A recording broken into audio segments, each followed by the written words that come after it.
This is QA with Mike and Todd, bringing you all things real estate and your guide to buying and selling. I'm Mike Homan with Remax Limited Results and the Mike Homan team, joined by my co-host, Todd Lillo, and the Todd Lillo team, Union Home Mortgages. Promises kept, is that right? Hey, man, I'm going to hire you to be our pitch man.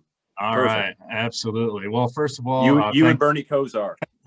Thanks for joining me again, Todd. For those of you who had been able to join us last year, I know it's been a while since we've done a few of these videos, but we wanted to kind of get back into that. First of all, congratulations on an exciting 2020. Sounds like you guys broke some sales records and had a great year. It was definitely more ways than one a year we will never forget. And I don't want to replicate last year by any means with everything that went on.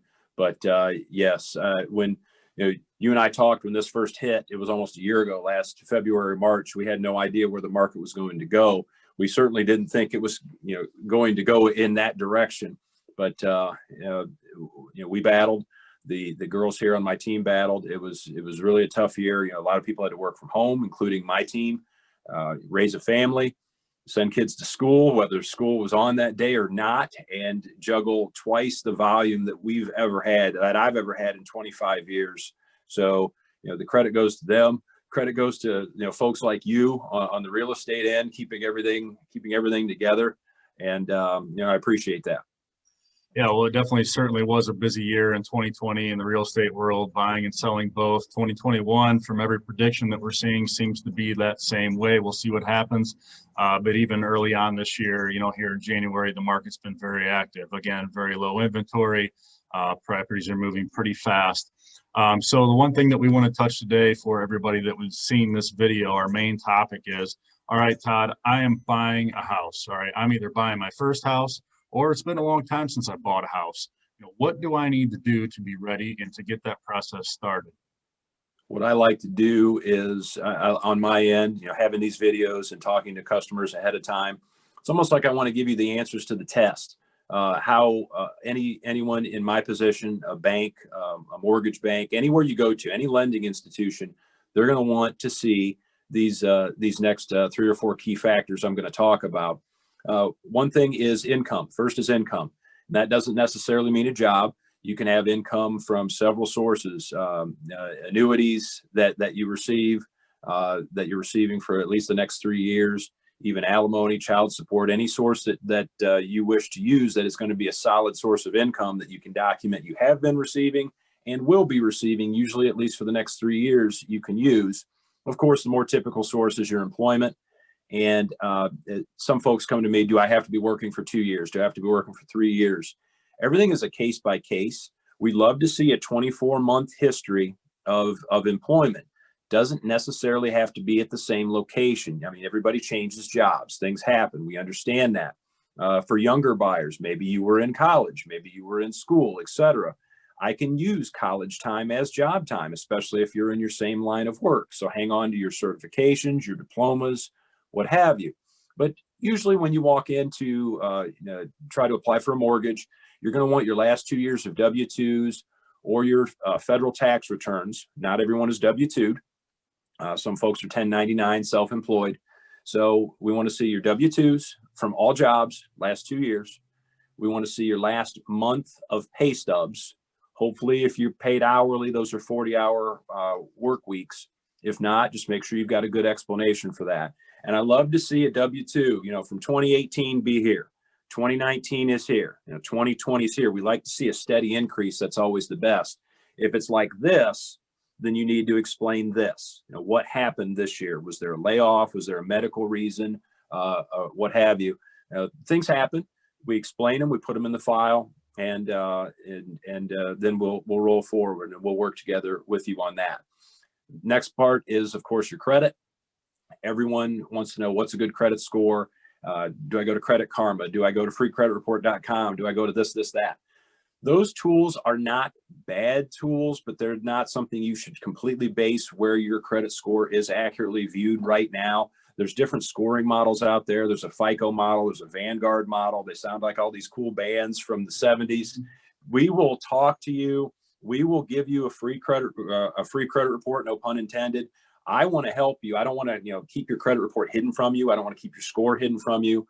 If we can do something for you, great. If your credit's ready to go, great. If not, and I've prided myself in this for 25 years, we will tell you why. Here's your report. Here's what you need to do. Your score is here. You can get it to here if you do these few things. And we love it when folks do that, come back to us in 4, 5, 6 months. We make sure, Mike, you send them over. We want to keep your name in front of them too, because you're the reason that we're talking to them.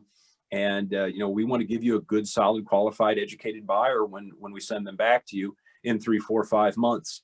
What makes a good credit report? It's hard to say specifically, but in general, you want to knock out all of your collections. Medical collections are a little more forgivable than most.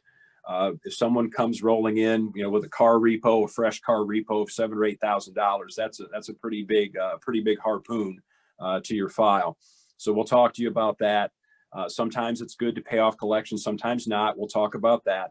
But I love to see 2 major credit cards, MasterCard, Visa, Discover, where you are using them wisely. And what is wisely? Don't max them out. Of course, don't pay late. You can be a few days late. Don't be 30 days late. And I love to see folks, if you have a $1,000 credit limit on a MasterCard, use about $100 or $200 a month on gas, groceries, your normal purchases. Then pay it off. Don't pay interest fees. Pay it off and then reuse it again next month. Treat it like a treadmill. You want to use it the right amount. You don't want to be burning yourself out on it all the time. You don't want it collecting cobwebs in the corner. $1,000 credit limit, or use about 20% every month and then pay it off every month. That'll help you build a really good credit score.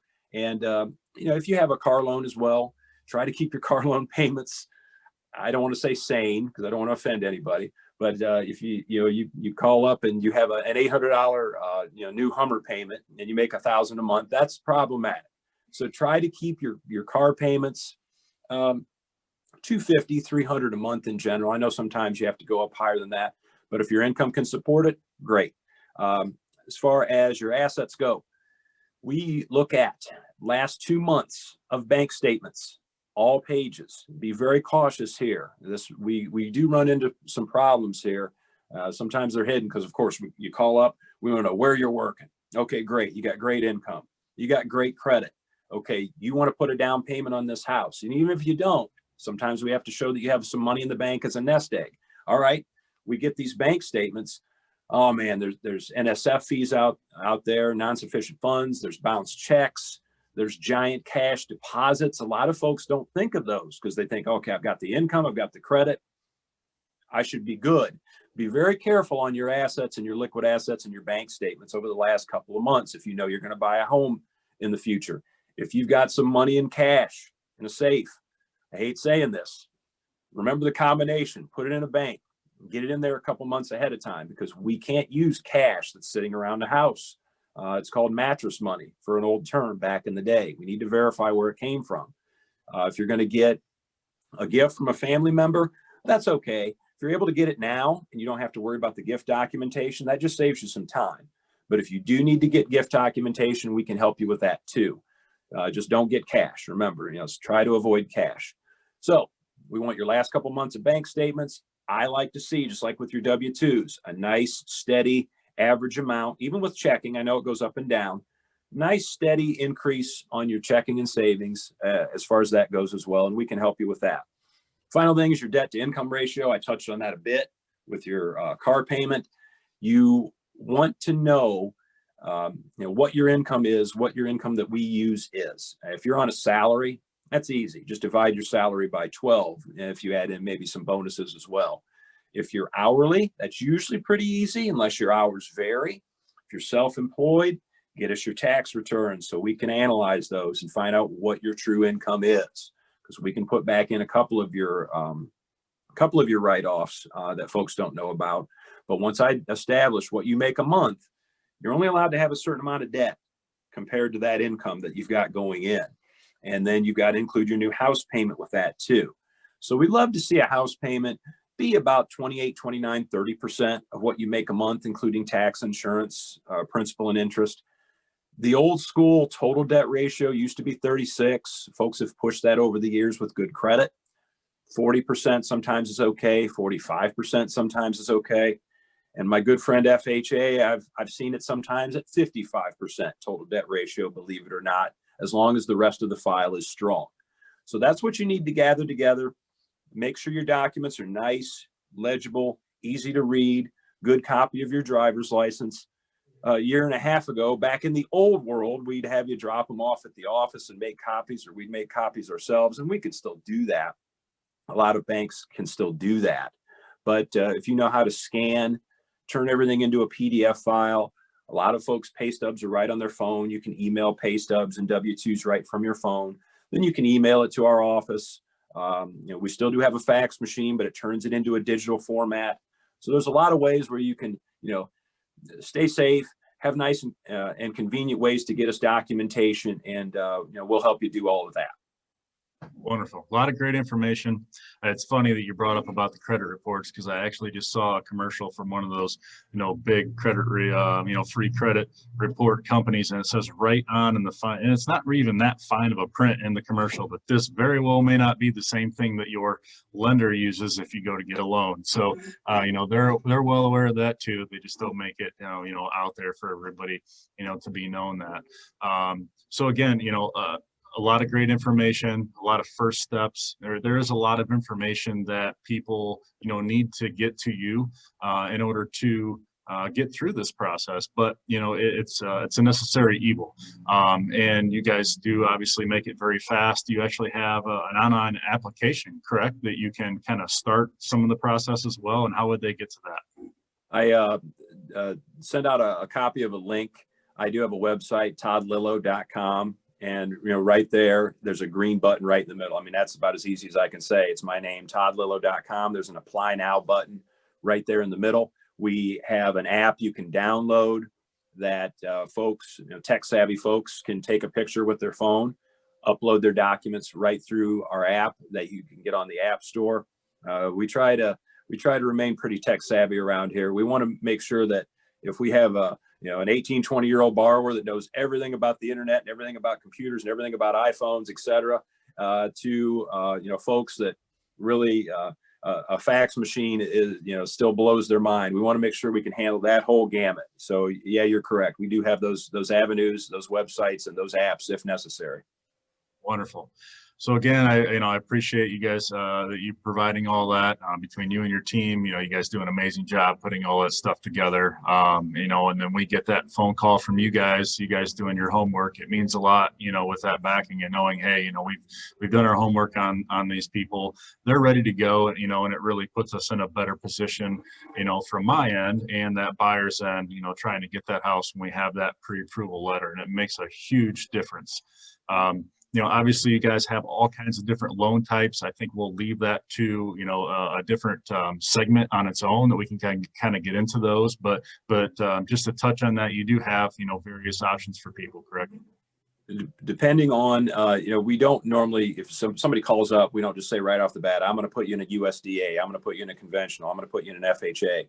We look at the situation, we talk to you, find out maybe the condition of the home. That's a big factor, because whenever you go government, if you go with a government program, the house has to pass a basic inspection, and it's not as tough of an inspection as some folks think, but still, peeling paint, GFCIs, we can talk about that on another video, like you said. So I find out what the home is, where the home's located, and then we will tailor a perfect program for the customer and their needs, how much down payment they want to put. So you're right. VA, we love VA buyers. FHA, USDA, no down options. Conventional, if the income is right, you can go with a 3% down Fannie Mae Freddie Mac program, or 5% down up to 20% down conventional or more to get rid of mortgage insurance. So every case is different, and it depends on the customer and the house, but we try to put together the best program for them. Awesome. Well, again, Todd, I appreciate you, joining me today. We want to try to keep these videos brief and just touch on a, very small topic, and then, broaden out, just as we've done before. We kind of open ourselves up to a few other ones here, so we can talk about different loan types in another segment. As far as once you guys as a buyer, kind of get this process going. Obviously, we may have looked at a house or two before, we get to this point, but, we have to get to this point if you guys are serious about, buying a house. And this is a very important step, especially in the busy market that we're in. Gives us, a lot of leverage working against buyers who are not pre-approved as well. Puts us in a really good position, and also makes it so you're ready to make that move and get things moving along and so forth when we find that perfect house for you.